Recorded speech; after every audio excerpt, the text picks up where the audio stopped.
yung dog bowl nyo. Hintayin si mama. Wala mo nakakain.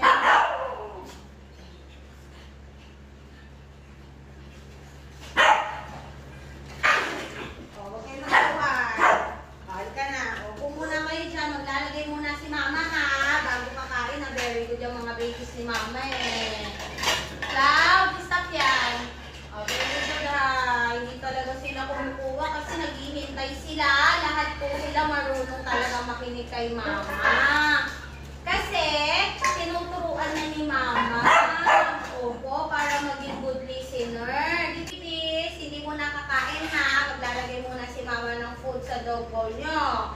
Kasi, magpe-pray muna tayo para makita nila na lahat talaga kayo masunurin. Nakikinig kay mama, diba? Kasi lahat po sila natuto na. Dahil tinuturuan po sila dito na sumunod kay mama, no?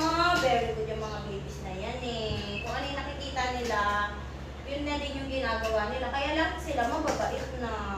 Diba, babies? O, kakain na kayo ha. Wait lang ha. Maglalagay lang si mama ha. Lagay muna si mama nitong ano nyo ha. Para healthy kayong lahat ha.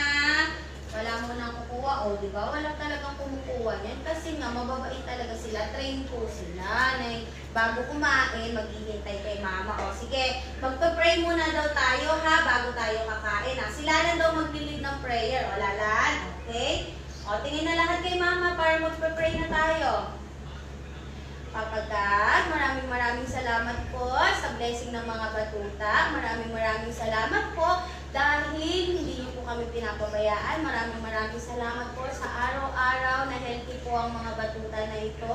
At maraming salamat po sa binigay niyo pong mga talent sa kanila. At syempre, maraming salamat po sa paggabay sa amin sa araw-araw. I-guide po kami at i-bless mo pa po ang mga batuta na to.